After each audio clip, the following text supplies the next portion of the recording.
Good morning again.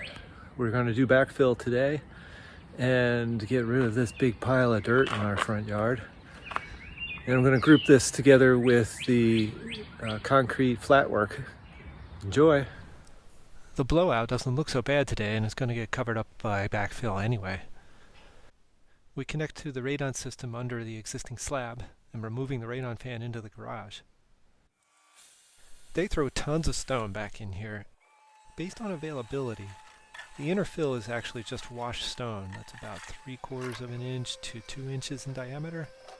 They refer to this as self-compacting, and they say that it's just as good as compacted sand or gravel.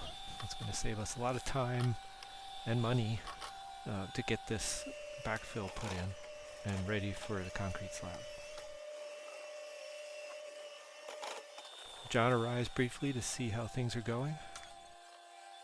And since the site is sloped and the drainage is really good and there is no basement in the entire addition or in the existing house for that matter, there's no real need for waterproofing on the outside of the foundation, and there's no need for a drainage tile or sump pit.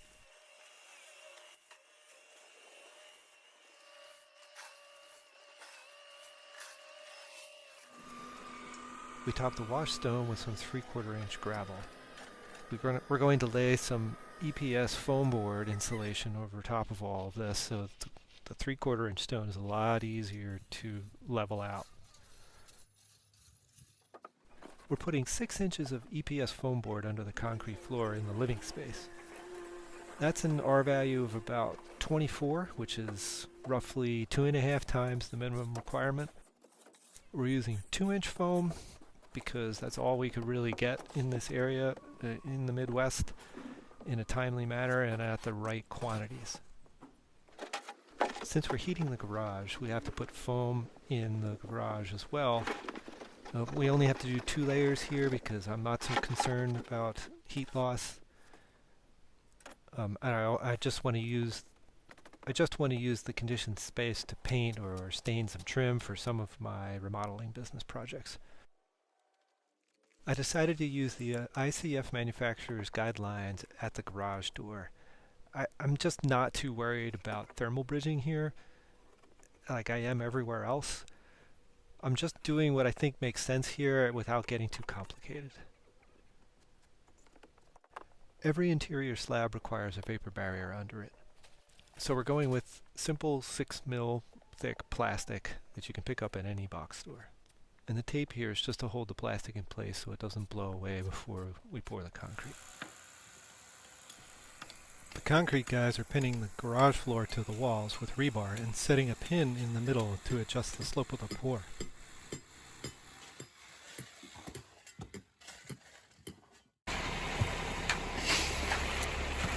It's so cool how they move it, and with that, it's so cool, like how they all just like, it's like they're all making a mix and batter for a cake.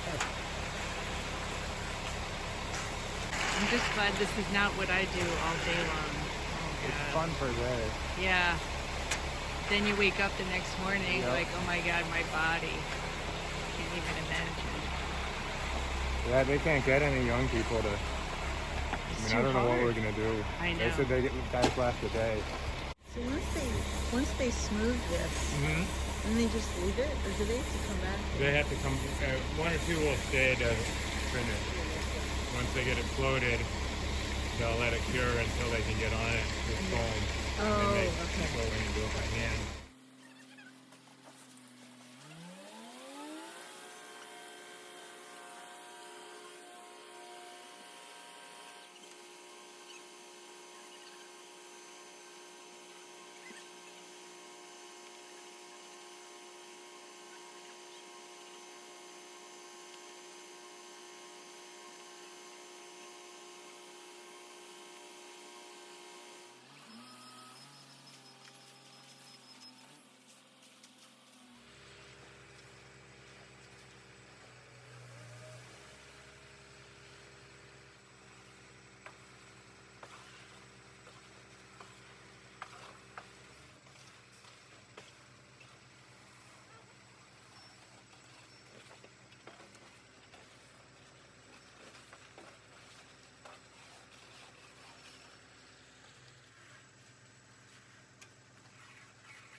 When they're all done, they spray a sealer on the garage floor and it looks like you could ice skate on it.